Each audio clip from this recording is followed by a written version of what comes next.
রোজ রোজ dinner বা ব্রেকফাস্টে কী বানাবো কী না বানাবো সেই নিয়েই সবসময় চিন্তা থাকে। তো আজকে আমি আপনাদের সঙ্গে একদম কম তেল মশলা দিয়ে একটা সিম্পল রেসিপি শেয়ার করতে চলেছি, যেটা রুটি পরোটার সঙ্গে খেতে খুবই ভালো লাগবে। নমস্কার বন্ধুরা, উমাস কিচেনে আপনাদের সবাইকে স্বাগত। এটা বানানোর জন্য প্রথমে আমি একটা মশলা রেডি করে নেবো, যেখানে আমি 1 চামচ ধনে, হাফ চামচ জিরে আর একটা শুকনো লঙ্কা দিয়ে দিয়েছি। এখানে আমি 2 থেকে 3 জন খেতে পারবে সেই রকম কোয়ান্টিটি হিসাবে বানাচ্ছি। আপনারা পরিমাণটা আপনাদের মতো বাড়িয়ে বা কমিয়ে নেবেন। মশলাটা আমি শুকনো কড়াই ভেজে নিয়ে গুঁড়ো করে নেব। এরপর গ্যাসে আবার একটা কড়া বসিয়ে দিলাম, বসিয়ে তাতে বেশ খানিকটা জল দিয়ে দিলাম 1 গ্লাসের মতো, দিয়ে কিছু মিনি সয়া চাংস দিয়ে দিলাম। আপনাদের কাছে যদি মিনি সয়া চাংস না থাকে তাহলে বড় দানাটাও ব্যবহার করতে পারেন, কিন্তু সেটা কেটে নিলে বেশি ভালো হয়। এটাকে 5 থেকে 7 মিনিট এইভাবে ঢাকা দিয়ে একটু ফুটতে দিলাম। ফুটতে দিলে এটা তাড়াতাড়ি সেদ্ধ হয়ে যায়। এটা গরম জলে ভিজিয়ে রাখলেও হয়, আর ওটা একটু ফুটিয়ে নিচ্ছি যাতে ভালোভাবে সেদ্ধ হয়ে যায়। আর গরম জলে ভিজিয়ে নিচড়ে নিলেও এটা একইভাবেই কাজ করে। এরপর গ্যাসে আবার আমি একটা কড়া বসিয়ে দিয়েছি, দিয়ে 2 চামচের মতো তেল দিলাম। আমি এখানে ছোটো চামচে 2 চামচ তেল ইউজ করছি। এরপর এখানে আমি হাফ চামচের মতো লবণ দিয়ে দিলাম, দিয়ে সয়া চাংসগুলো দিয়ে দিলাম। সয়া চাংসগুলোকে এবার আমি একটু ভেজে নেবো। আর খুব বেশি একেবারে ভাজতে হবে না, শক্ত করে এটাকে একটু হালকা করে ভেজে নেব। লবণটা দিলে এর মধ্যে লবণটা ঢুকেও যাবে, আর সয়া চাংসটা খুব বেশি কড়াতে চিটিয়ে যাবে না, এই জন্যে আমি লবণটা দিলাম। এবার দিয়ে এটাকে ভেজে এটাকে তুলে নিচ্ছি। খুবই সিম্পল একটা রেসিপি, সবাই বানিয়ে থাকে। আমি কিভাবে বানাচ্ছি খুব কম তেল মশলা দিয়ে, সেটাই আপনাদের সঙ্গে শেয়ার করছি।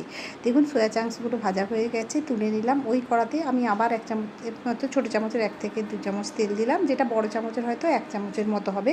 এতে আমি একটা শুকনো লঙ্কা আর হাফ চামচ 5 ফোড়ন দিয়ে, এখানে পটল, কুমড়ো আর আলু আমি কেটে রেখেছিলাম।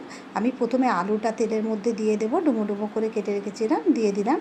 কারণ প্রথমে একটু আলুটা একটু তেলে নেড়ে নেবো বা ভেজে নেবো, তারপর আমি অন্য সবজিগুলো এতে অ্যাড করব। এবার আলুটা প্রথমে দিয়ে দিলাম, মিডিয়াম হিটে রেখে আলুটাকে এর সঙ্গে একটু নেড়ে চেড়ে নেবো।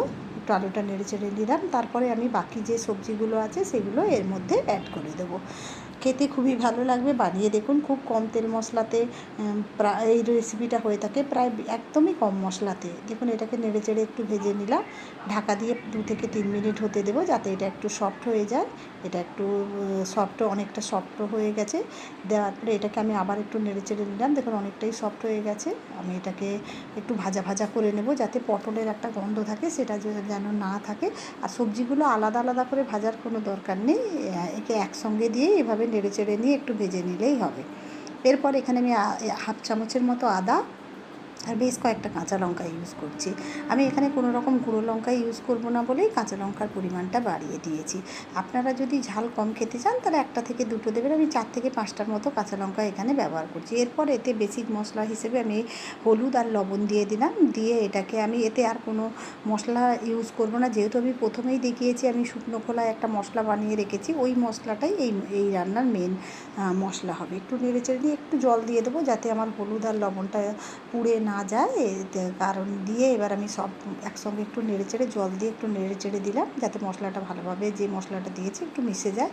এরপর যে ভাজা সয়া চাংসটা দিয়ে দিলাম। লবণটা কিন্তু দেখে দেবেন, কারণ আমরা সয়া চাংস ভাজার সময়ও লবণ দিয়েছিলাম, ওই জন্য লবণের পরিমাণটা একটু দেখে দেবেন।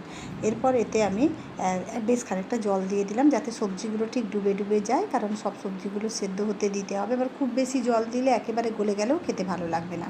ঢাকাতেই 7 থেকে 8 মিনিট হতে যাব, কারণ আলুটা হতেই সময় লাগবে, বাকি সবজিগুলো হতে খুব বেশি সময় লাগবে না। দেখুন মোটামুটি সব সবজিগুলো আমার সেদ্ধ হয়ে গেছে। এরপর আমি এতে 1 চামচের মতো চিনি দেবো। চিনিটা অবশ্যই দেবেন, যেহেতু কুমড়ো আছে, একটু মিষ্টি মিষ্টি খেতেই ভালো লাগবে। এরপর যে মশলাটা রেডি করে রেখেছিলাম, মশলাটা 2 চামচের মতো দিয়ে দিলাম। ছোটো চামচে 2 চামচ দিয়েছি, আর দেখতে গেলে এটা এমনি হাফ চামচের মতোই হবে। এবার এই মশলাটা দিয়ে এবার নেড়ে চেড়ে দিলাম। এবার এটাকে একটু শুকনো শুকনো করে নেবো, কারণ রুটি পরোটার সঙ্গে একটু শুকনো শুকনোই খেতে ভালো লাগে।